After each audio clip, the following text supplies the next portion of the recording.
यहाँ पे करेंगे तो हल्ला हो जाएगा ना, बिहार में सब जानते हैं मुझे। कोर्ट कचहरी पुलिस थाना सब जानता है मुझे। मैं सोच रहा हूँ कि दिल्ली में तो राजस्थान।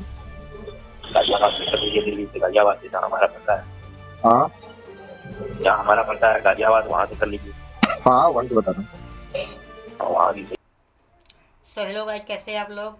नए वीडियो में आप लोगों का स्वागत है भाई लोग। तो भाई लोग आज नए टॉपिक पे बात करते हैं। तो जो चलो भाई लोग आज मनी मैच के बारे में बात करते हैं।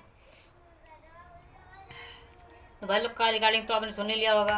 का रिगार्डिंग होकर कि मीनू ग्रेट जो आरोप लगा रही हैं, तो काफ़ी सच्चाई है भाई लोग। और परंतु काफ़ी मनी मिराज के फैन यहाँ सुनकर खुश नहीं हैं कि क्योंकि उनके हिसाब से मनी मिराज हैं सही है। माना कि मनी मिराज सही हैं, लेकिन तो टीम के लोग कुछ ब्लैकमेलिंग का आरोप लगा रहे हैं, क्योंकि कोई खुला दे पाए। और वहीं मीनू ग्रेट ने 50% से ज़्यादा सबूत वायरल कर दिया है, वीडियो डाल दिया है। और मनी मिराज के टीम वालों ने अभी तक कोई सबूत नहीं दे पाए हैं। तो भाई लोग कौन सही है कौन गलत है, आप लोग कमेंट करिए और लाइक करिए, सब्सक्राइब करिए भाई लोग, और बताइए कौन सही है कौन गलत है।